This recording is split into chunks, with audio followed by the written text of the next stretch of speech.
살아계신 하나님의 말씀입니다.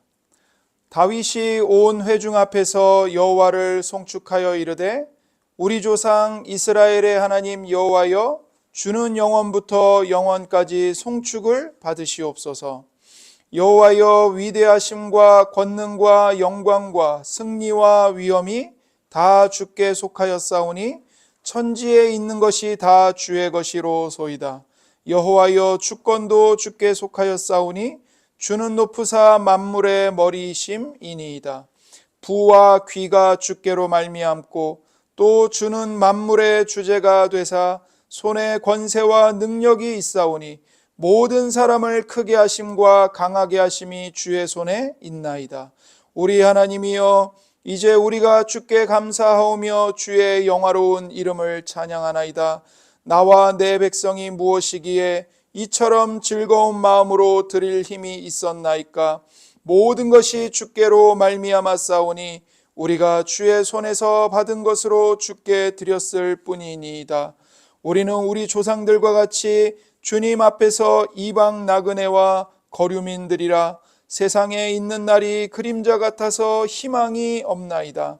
우리 하나님 여호와여 우리가 주의 거룩한 이름을 위하여 성전을 건축하려고 미리 저축한 이 모든 물건이 다 주의 손에서 왔사오니 다 주의 것이니이다. 나의 하나님이여 주께서 마음을 감찰하시고 정직을 기뻐하시는 줄을 내가 아나이다. 내가 정직한 마음으로 이 모든 것을 즐거이 드렸사오며 이제 내가 또 여기 있는 주의 백성이 주께 자원하여 드리는 것을 보오니 심히 기쁘도소이다. 우리 조상들 아브라함과 이삭과 이스라엘의 하나님 여호와여 주께서 이것을 주의 백성의 심중에 영원히 두어 생각하게 하시고 그 마음을 준비하여 주께로 돌아오게 하시오며 또 내 아들 솔로몬에게 정성된 마음을 주사 주의 계명과 권면과 율례를 지켜 이 모든 일을 행하게 하시고 내가 위하여 준비한 것으로 성전을 건축하게 하옵소서 하였더라. 아멘.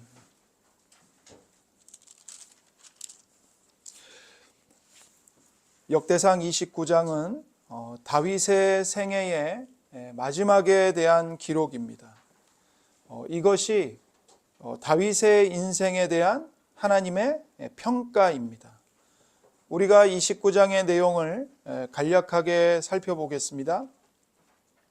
1절부터 9절에서 다윗은 백성들에게 하나님의 성전을 위하여 자원하여 예물을 드리라고 요청합니다. 다윗은 백성들에게 여호와께 그들 자신을 헌신하라고 권면합니다. 그러자 백성들은 자원하여 드렸고 기뻐했습니다. 역대상 29장 9절에 백성들은 자원하여 드렸으므로 기뻐하였으니 곧 그들이 성심으로 여호와께 자원하여 드렸으므로 다윗 왕도 심히 기뻐하니라. 그리고 이제 우리가 함께 읽은 본문인 10절부터 19절에서는 다윗의 위대한 찬양 기도와 겸손한 간구가 이어집니다. 그래서 20절부터 25절에서는 다윗의 아들인 솔로몬이 기름 부음을 받고 다윗을 이어 왕이 됩니다. 26절부터 30절에서는 이제 마지막으로 다윗의 행적에 관하여 간략한 설명을 하고 다윗의 생애를 마무리 짓습니다. 비록 다윗은 하나님께 끔찍한 범죄를 저질렀지만 하나님께서는 이 본문을 통해서 다윗이 그의 평생에 성전 건축을 위해 힘을 다해서 준비했고 다윗의 찬양과 또 겸손한 기도가 그의 통치에 절정을 이룬다고 평가를 내리시는 겁니다. 그래서 우리가 이 본문에서 보게 되는 한 가지 중요한 주제는 하나님의 영광을 위한 다윗의 열망입니다. 하나님의 영광을 위한 다윗의 열망입니다. 다윗의 인생을 이끈 힘이 있다면 그것은 바로 하나님의 영광을 향한 갈망이었습니다. 다윗에게는 평생 한 가지 소원이 있었습니다. 바로 하나님의 성전을 짓는 것이었습니다. 그런데 하나님은 다윗의 그 마음을 귀하게 보셨지만 정작 성전 건축을 그에게 맡기시지는 않으셨습니다.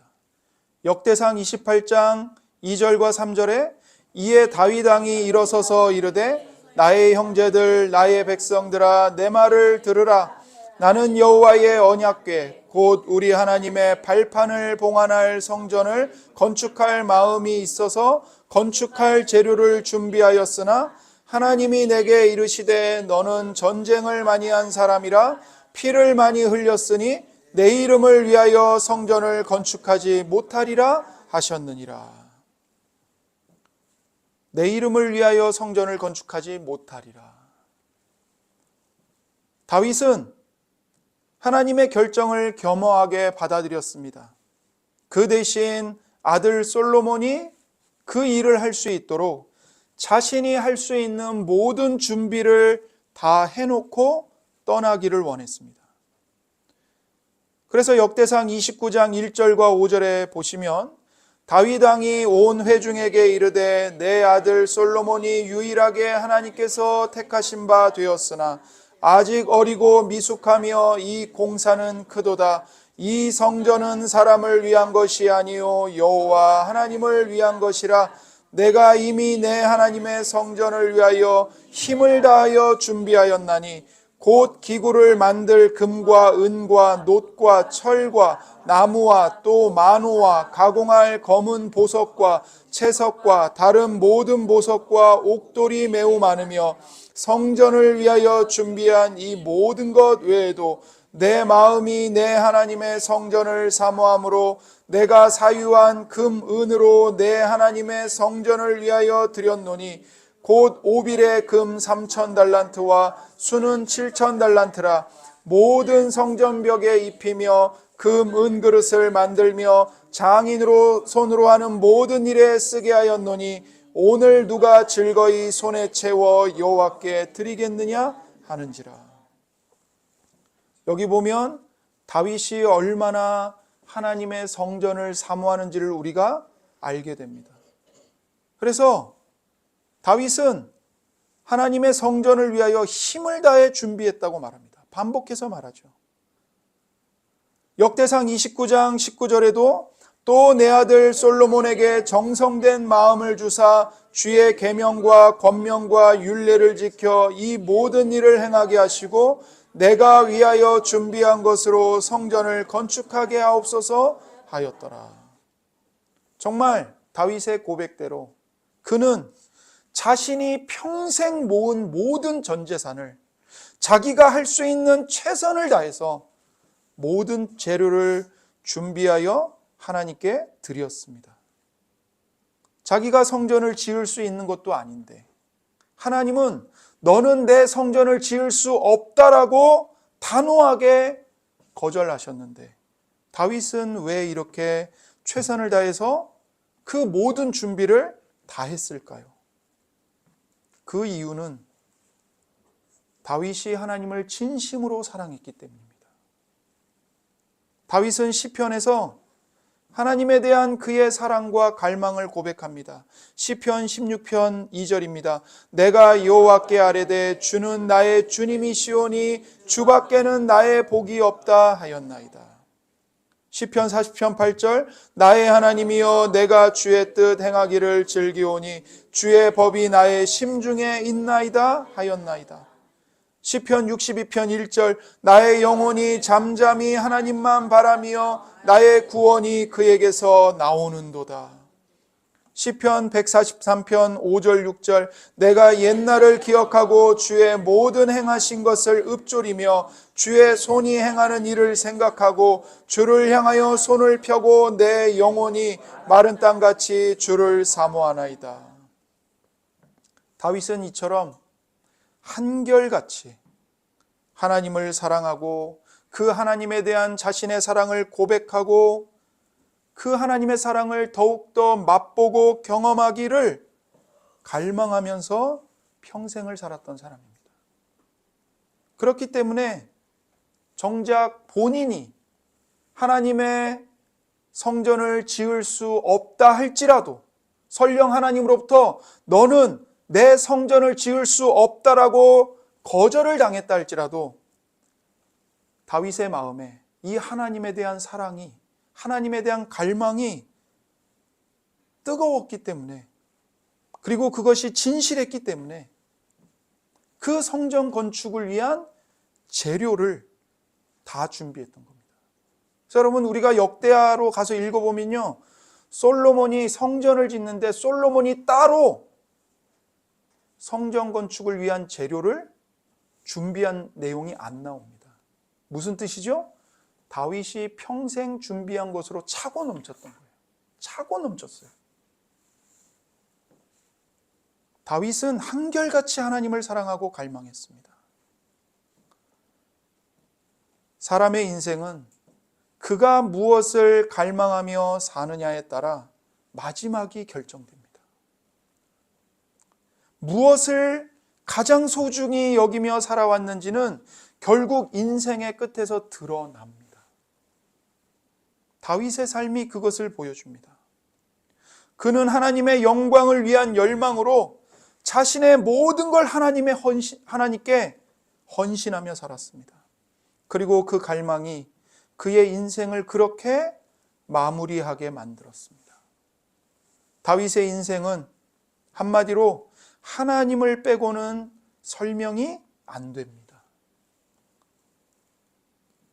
주 안에서 사랑하는 성도 여러분, 올 한 해 우리는 어떤 열망으로 살아왔습니까? 우리가 지금 품고 있는 이 열망이 결국 우리의 인생을 규정합니다.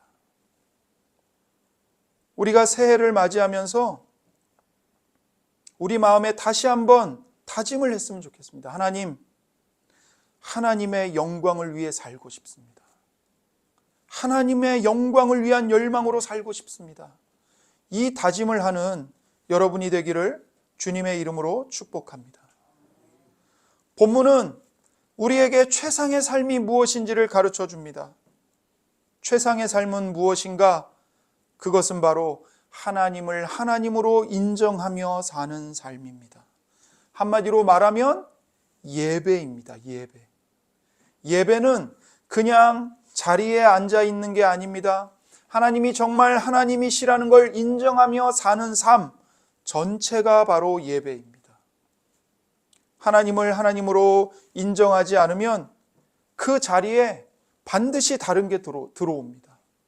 그게 돈이든 성공이든 명예든 쾌락이든 자녀이든 뭐가 됐든 그게 하나님이 됩니다.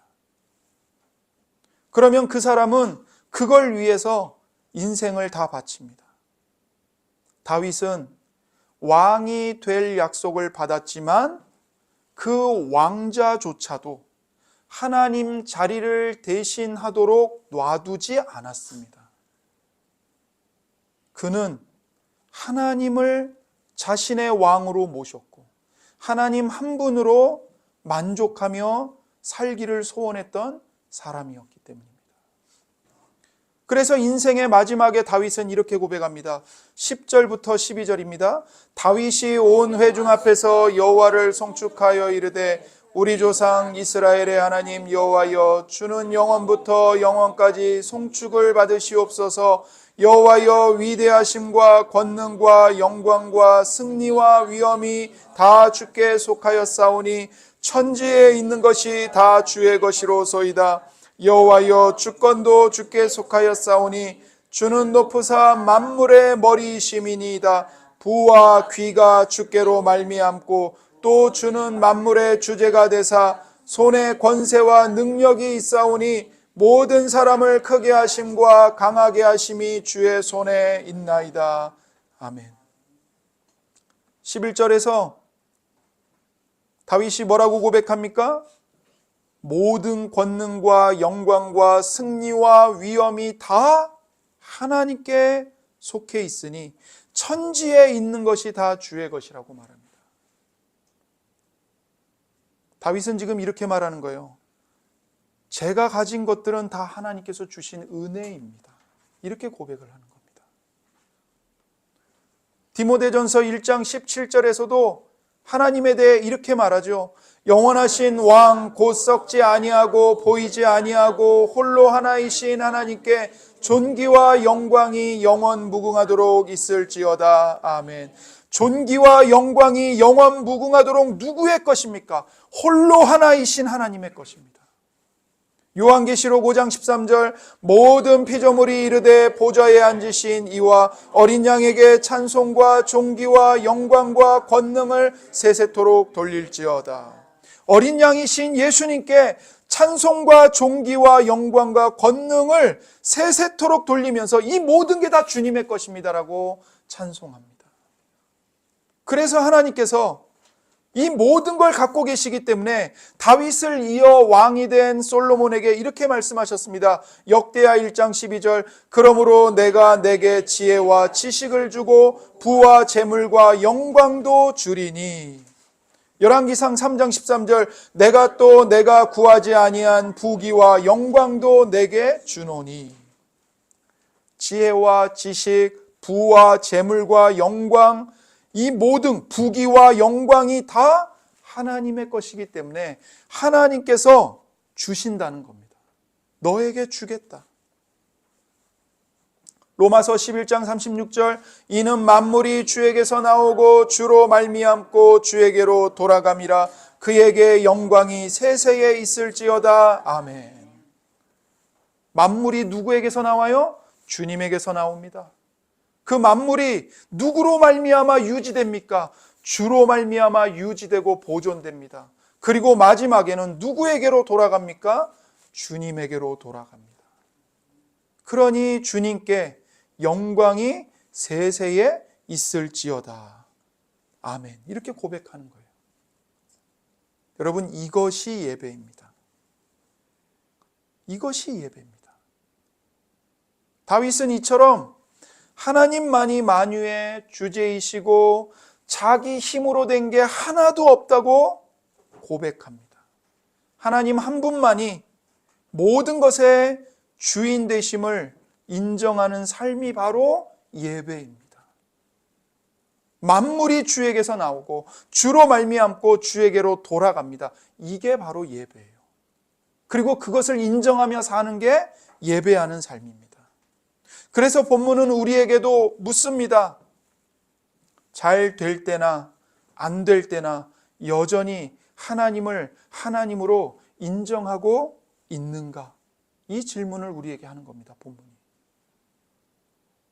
일이 잘 풀릴 때는 하나님이 내 편이신 것 같고 안 풀릴 때는 하나님을 원망하고 그것은 하나님을 하나님으로 섬기는 것이 아닙니다. 어떤 상황에서도 하나님의 주권을 인정하는 삶. 그게 참된 예배이고 최상의 헌신입니다. 이 하나님의 절대 주권을 인정하는 그리스도인은 일이 잘 풀릴 때 오만하지 않습니다. 다른 사람을 깔보지 않습니다. 업신여기지 않습니다. 자신을 자랑하지 않습니다. 모든 영광과 감사를 하나님께 돌립니다. 그리고 자기가 도와줘야 할 사람이 없는지 찾습니다. 일이 안 풀릴 때는 하나님을 의심하거나 원망하지 않습니다. 그 속에서 믿음의 연단을 받습니다. 그리고 같은 아픔을 겪고 있는 형제들을 위로합니다. 이것이 바로 하나님의 주권과 하나님의 주인 되심을 인정하는 그리스도인의 참 모습입니다. 두 번째로 본문이 말하는 최상의 삶은 최상의 것을 하나님께 드리는 삶입니다. 다윗은 역대상 29장 13절 14절에서 이렇게 고백합니다. 우리 하나님이여 이제 우리가 주께 감사하오며 주의 영화로운 이름을 찬양하나이다. 나와 내 백성이 무엇이기에 이처럼 즐거운 마음으로 드릴 힘이 있었나이까. 모든 것이 주께로 말미암아 싸우니 우리가 주의 손에서 받은 것으로 주께 드렸을 뿐이니이다. 모든 것이 하나님께로부터 왔고 우리는 하나님의 손에서 받은 것을 다시 하나님께 드렸을 뿐입니다. 이렇게 고백합니다. 이것이 하나님의 은혜를 아는 자의 고백입니다. 하나님의 은혜를 모르면 절대로 이런 고백을 할 수 없습니다. 자기 것이 전부 하나님께로부터 왔다는 사실을 모르는 사람은 결코 최상의 것을 하나님께 드릴 수 없습니다. 내 힘으로 벌었다고 생각하면 헌금은 내가 한 일이 되는 겁니다. 내 것을 하나님께 내어주는 게 되는 거예요. 그래서 하나님께 헌금을 드리면서도 은근히 생색을 내고 사람들한테 자랑하고 싶고 누군가가 알아주기를 바라게 되는 거예요. 그러면 헌신은 계산이 되고 거래가 됩니다. 하나님, 내가 이만큼 했으니까 하나님도 최소한 요만큼은 해주셔야죠. 이렇게 되는 거라고요. 헌금이 부담이 되거나 자랑이 되는 겁니다. 이것은 은혜를 아는 믿음이 아닙니다. 하나님께 감사하는 헌상이 아닙니다. 만약 우리가 십자가의 복음을 진짜로 알게 된다면 내 생명과 재산과 나의 모든 것이 하나님께로부터 주어졌다는 사실을 알게 됩니다. 이것은 특별한 단계의 신앙이 아닙니다, 여러분. 특별하게 어떤 기적을 체험하고 성령의 충만함을 받아야만 이거를 깨닫게 되는 게 아니에요. 구원의 믿음이 자연스럽게 낳는 열매입니다. 다윗이 바로 그것을 보여주는 겁니다. 그래서 다윗은 자신의 모든 걸 하나님께 드리면서도 오히려 기쁨으로 드릴 수 있게 해주신 것이 은혜라고 감격합니다. 하나님께 받은 것을 다시 드렸을 뿐이기 때문입니다. 신약의 마게도냐 교회도 마찬가지였습니다. 그들은 극심한 환난과 가난 속에서도 기쁨으로 넘치게 드렸습니다. 고린도후서 8장 1절부터 3절입니다. 형제들아, 하나님께서 마게도냐 교회들에게 주신 은혜를 우리가 너희에게 알리노니 환난의 많은 시련 가운데서 그들의 넘치는 기쁨과 극심한 가난이 그들의 풍성한 연보를 넘치도록 하게 하였느니라. 내가 증언하노니 그들이 힘대로 할 뿐 아니라 힘에 지나도록 자원하여. 왜 그들이 힘대로 할 뿐 아니라 힘에 지나도록 자원하여 하나님께 드렸습니까? 하나님의 은혜가 그들 안에 있었기 때문입니다. 1절에 형제들아, 하나님께서 마게도냐 교회들에게 주신 은혜를 우리가 너희에게 알리노니, 이렇게 말하죠.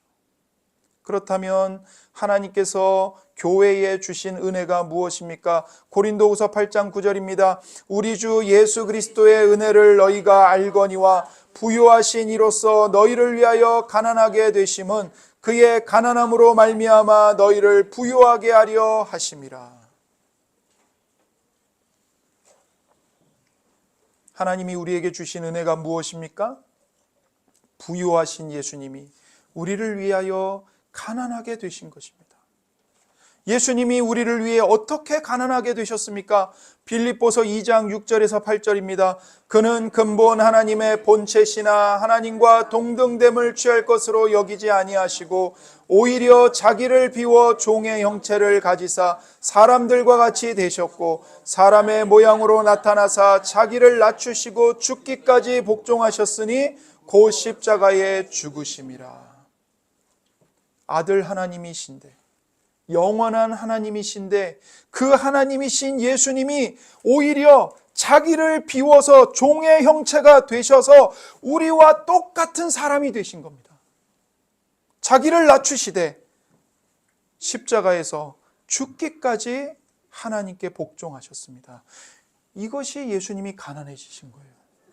이렇게 예수님이 가난해지셔서 우리를 부유하게 하셨습니다. 마게도냐 교회는 환난의 많은 시련 가운데 있었고요. 극심한 가난에 쪼들렸습니다. 그러나 교회는 하나님이 주신 은혜가 무엇인지 알았습니다. 아들 하나님께서 자기들을 위해 가난해지셨을 뿐만 아니라 십자가에 죽기까지 당신을 내어주셨다는 그 은혜를 알았습니다. 그 사랑, 그 십자가의 은혜가 그들의 풍성한 연보를 넘치도록 했고 선교의 사명을 감당할 수 있었던 것입니다. 오늘 우리가 본문에서 같은 은혜를 봅니다. 하나님의 은혜에 감동받은 이스라엘의 지도자들과 백성들도 기뻐하면서 자발적으로 하나님께 드렸습니다. 그 기쁨이 공동체 전체로 퍼져나갔던 겁니다. 이것이 본문이 말하는 최상의 삶, 최상의 헌신의 두 번째 모습입니다. 세 번째로 본문이 말하는 최상의 삶은 피조물임을 인정하며 사는 삶입니다. 한마디로 겸손한 삶입니다. 겸손은 내가 누구인지 아는 데서부터 시작됩니다. 나는 창조주가 아니라 피조물이라는 사실을 아는 것, 그게 겸손입니다. 하나님의 은혜를 알면 알수록 사람은 점점 더 낮아집니다. 겸손은 은혜의 결과입니다. 왜 사람이 교만할까요? 하나님의 은혜를 모르기 때문입니다. 하나님의 은혜를 모르면요, 목사도 교만해집니다. 교회를 수십 년 다녀도 하나님의 은혜를 모르면 오만방자해집니다. 성도만 그러는 게 아니라 목사도 마찬가지입니다. 겸손은 은혜의 결과예요. 은혜를 알면 사람이 겸손해질 수밖에 없습니다. 다윗은 자신을 이렇게 고백합니다. 역대상 29장 15절에 우리는 우리 조상들과 같이 주님 앞에서 이방 나그네와 거류민들이라 세상에 있는 날이 그림자 같아서 희망이 없나이다. 하나님 앞에서 자신은 왕이 아니라 뭐라고 고백하죠? 이방 나그네에 불과하고 떠돌이 거류민에 불과하고 잠깐 있다가 지나가 버리는 그림자에 불과하다고 고백하는 겁니다. 세상을 호령했던 왕이 말 한마디면 만민을 꿇어 엎드리게 할 수 있는 왕이 하나님 앞에서 이렇게 자기 자신이 누구인지를 아는 것, 이것이 진짜 겸손입니다. 성경은 여기서만이 아니라 여러 곳에서 우리가 이 땅에서는 나그네요 거류민이라고 말합니다. 레위기 25장 23절 너희는 거류민이요 동거하는 자로서 나와 함께 있느니라.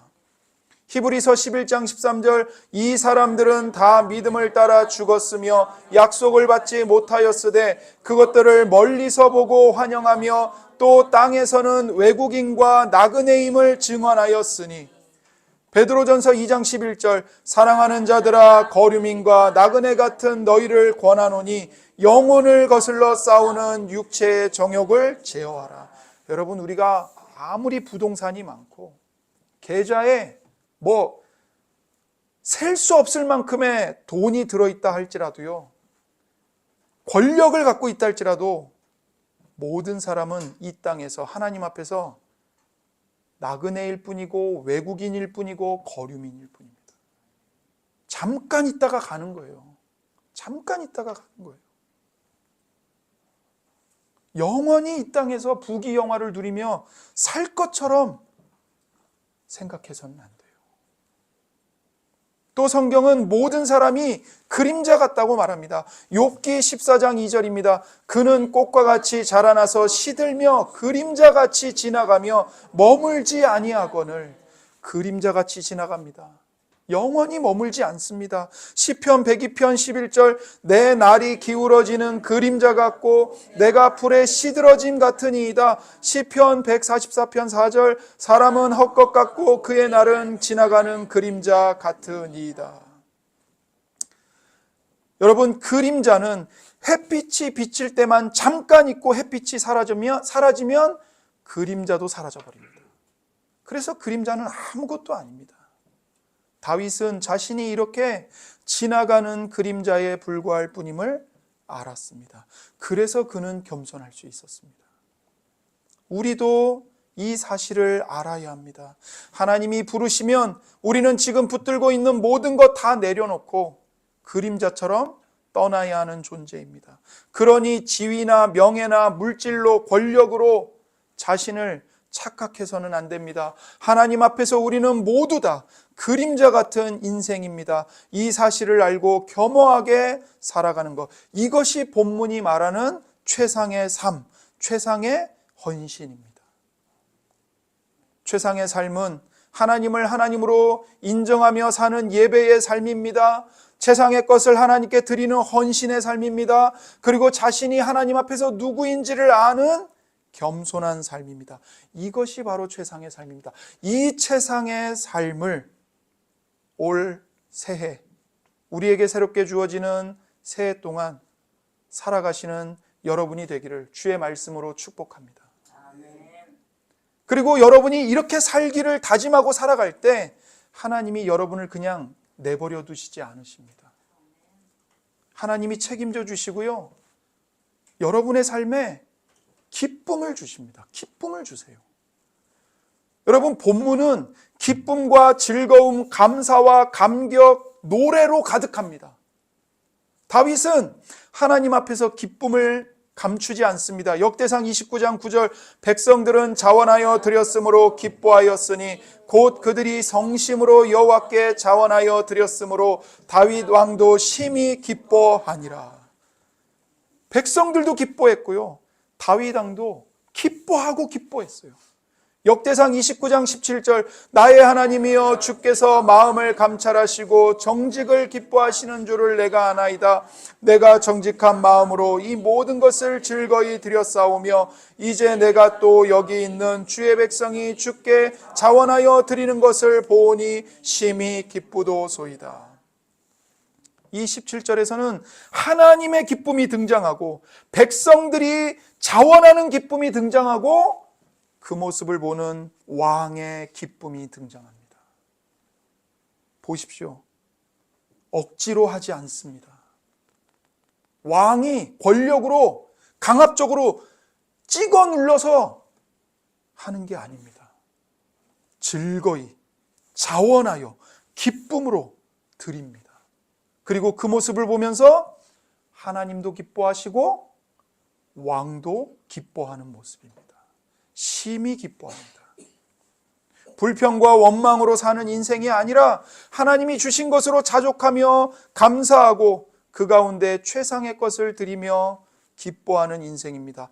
이것이 하나님이 모든 성도에게 주시는 기쁨입니다. 다윗의 삶은 시작보다 끝이 훨씬 더 좋은 인생이었습니다. 그는 아무도 알아주지 않고 보잘것없는 목동으로 시작했지만 마지막은 풍성한 은혜와 존귀함 가운데 마쳤습니다. 그의 인생의 과정에는 물론 비록 큰 실패도 있었고 매우 큰 범죄도 있었지만 하나님은 다윗을 구원하여 그의 인생을 은혜와 존귀함으로 마무리 지으셨습니다. 이것이 우리의 소망입니다. 여러분을 사랑하사 여러분을 위하여 예수 그리스도께서 십자가에 죽기까지 가난해지셨고 그분 자신을 여러분을 위해 아낌없이 희생하여 내어주셨습니다. 하나님의 사랑과 은혜가 여러분을 끝까지 은혜로 인도하시고 책임지실 것입니다. 그러므로 여러분의 모든 근심과 걱정을 하나님께 다 맡겨드리십시오. 시편 23편 6절입니다. 내 평생의 선하심과 인자하심이 반드시 나를 따르리니 내가 여호와의 집에 영원히 살리로다. 아멘.